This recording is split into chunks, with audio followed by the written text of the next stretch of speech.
We didn't, though, focus on this question. Why did this happen? Why did they hate us? We couldn't figure it out.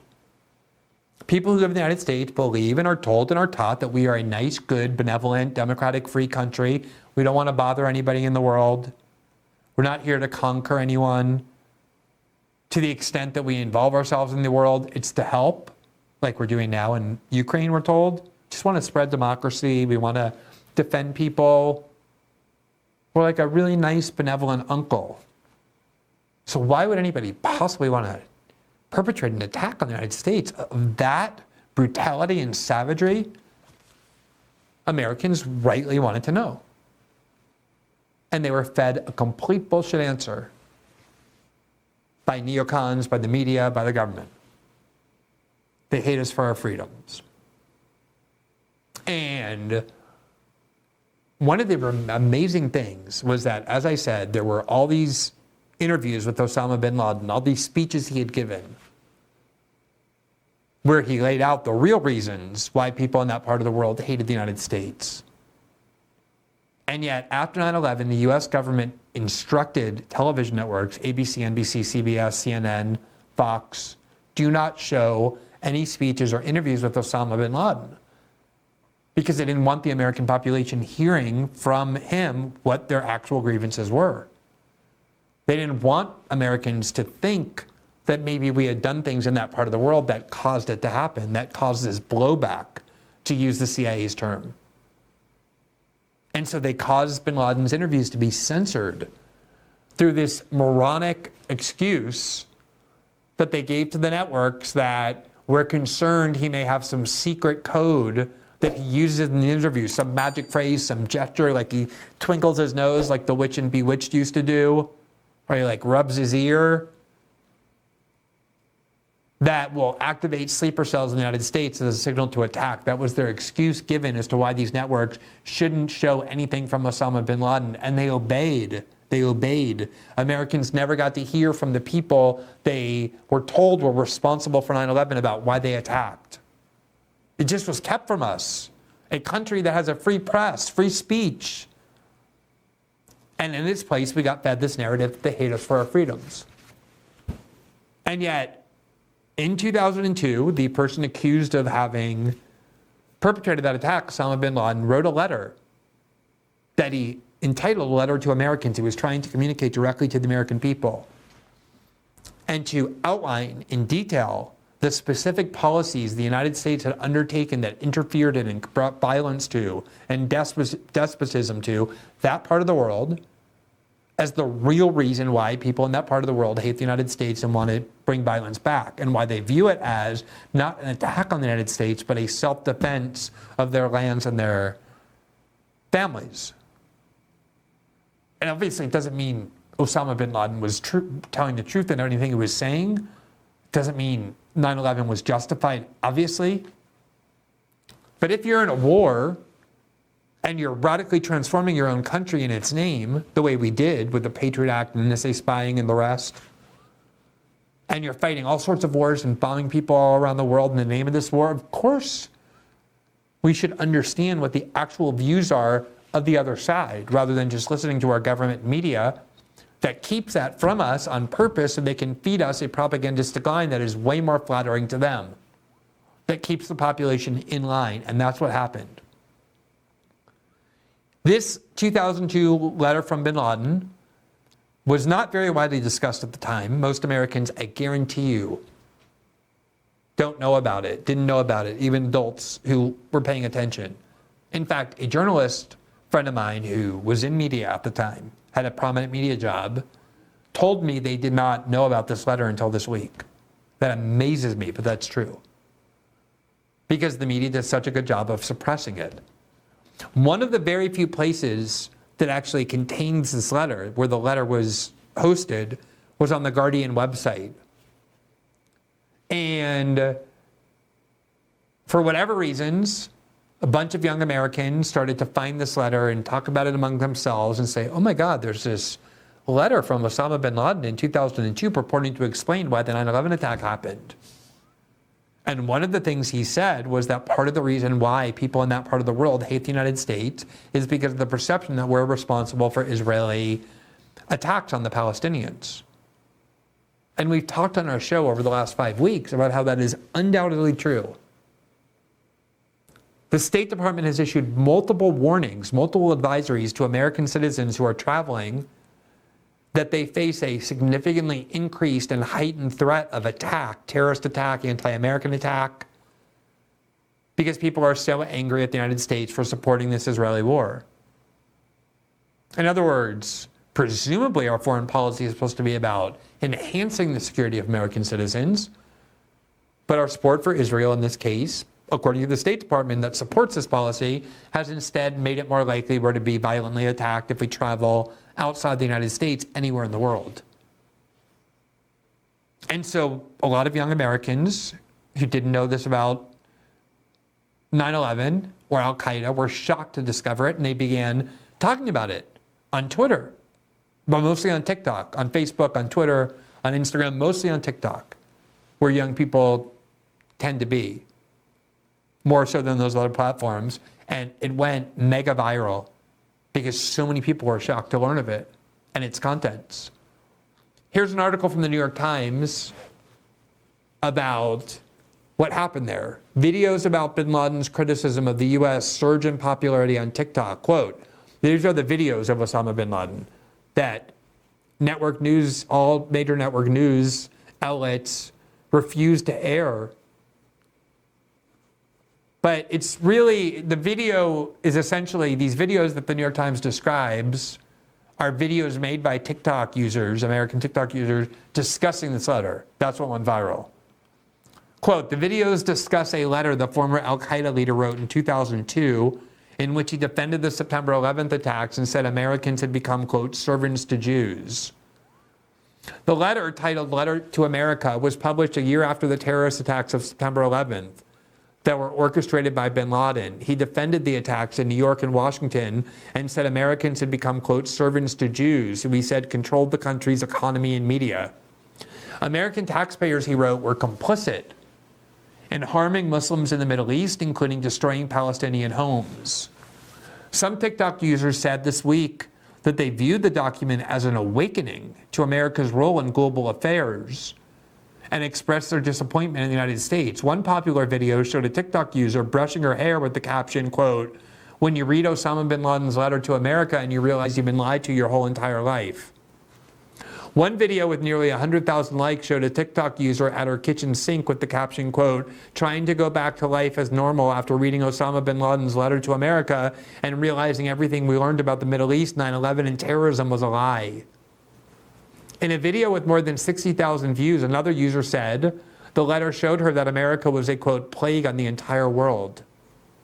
Early Thursday, a search for, quote, letter to America showed videos with 14.2 million views. By midday, as TikTok sought to block the content, searches to the site for, quote, Osama bin Laden letter, and Osama letter, and the hashtag, quote, letter to America yielded no results on the videos tab of TikTok, though some videos were still viewable with some digging.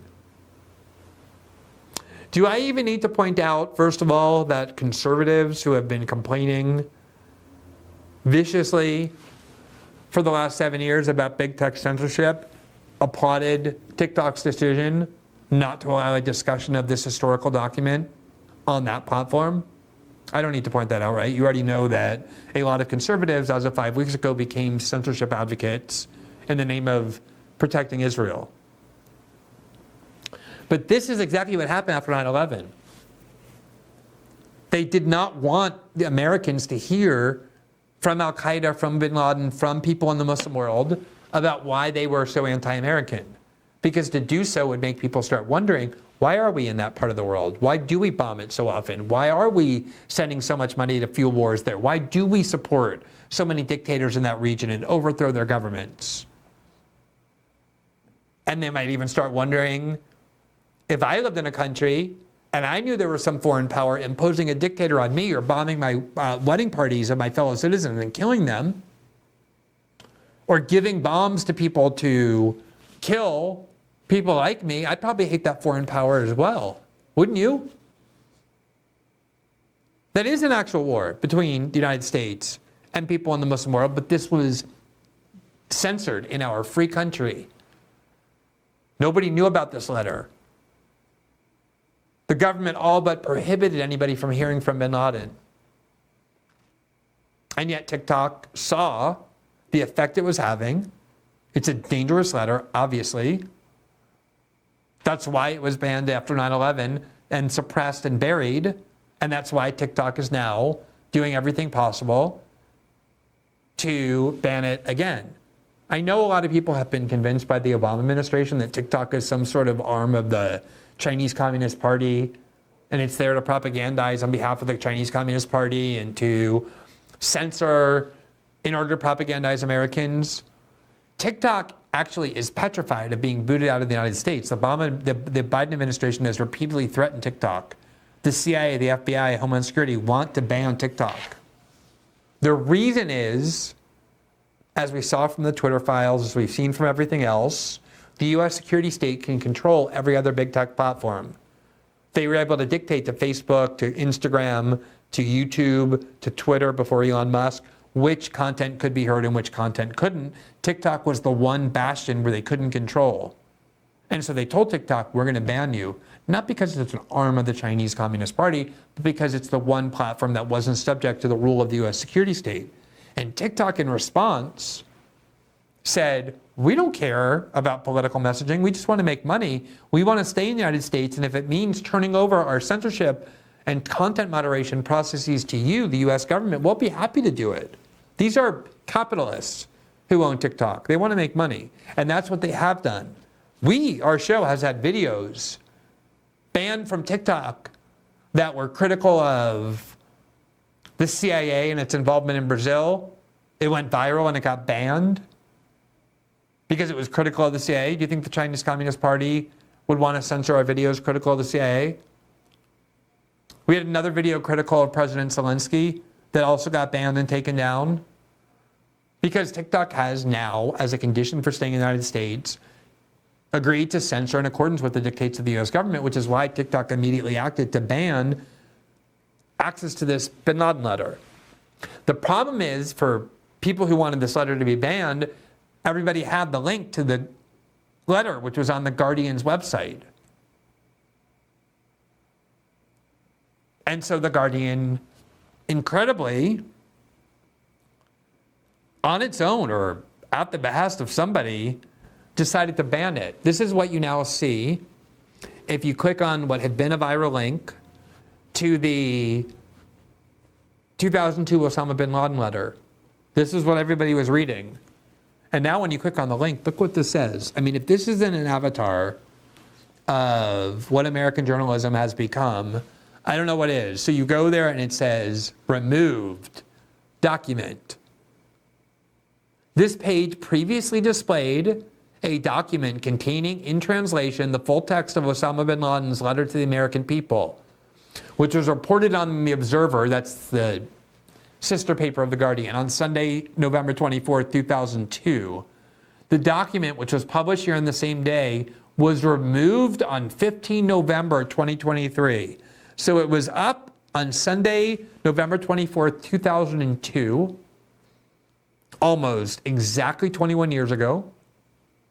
And then it was removed on November 15th, 2023, because people were becoming too interested in it in connection with Israel's war with Gaza and the US support for Israel. The transcript published on our website has been widely shared on social media without the full context. Therefore, we decided to take it down and direct readers instead to the news article that originally contextualized it. What does that mean, the full context? The full context, the letter is the context. The letter lays out exactly what it's doing and saying. Here, by the way, are the most viewed articles on The Guardian. At one point, this was the most viewed. This is a day later or so, November 16th, and there you see the second most read article on The Guardian's website is one that they removed voluntarily, apparently. Removed document. Is that Orwellian enough or Kafkaesque enough for you? The article in which people had the most interest in reading was one that The Guardian, precisely because people were too interested in it, decided to remove so that people couldn't read it any longer.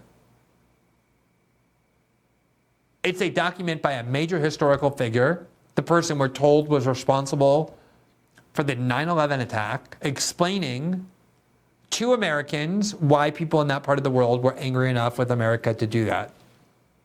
And The Guardian decided, even though it had been up on their website for 21 years, that now that people were discussing it in connection with the war in Israel, or the war in Gaza from Israel, and U.S. support for it, you can no longer read it. Removed. Sorry, can't read that. Here are a few excerpts of what had been the letter on The Guardian's website for a long time, for 21 years, until they decided to remove it. There you see the headline, full text, Bin Laden's letter to America. Now that's what gives the lie to The Guardian's excuse for why they removed it, that it wasn't contextualized. They had the full letter. What's not contextualized is the Guardian article. That just singled out particular parts that Guardian editors decided people should know. This is actually the full letter. This is contextualized by definition. And this is Bin Laden saying why people wanted to attack the United States. There's a subheadline, quote, online document, the full text of Osama bin Laden's, quote, letter to the American people reported in today's Observer. The letter first appeared on the internet in Arabic and has since been translated and circulated by Islamists in Britain. And here's what part of the letter said about why so many Muslims wanted to attack the United States. You'll see it wasn't for our freedom. A, you attacked us in Palestine. Palestine, which has sunk under military occupation for more than 80 years. The British handed over Palestine with your help and your support to the Jews who have occupied it for more than 50 years.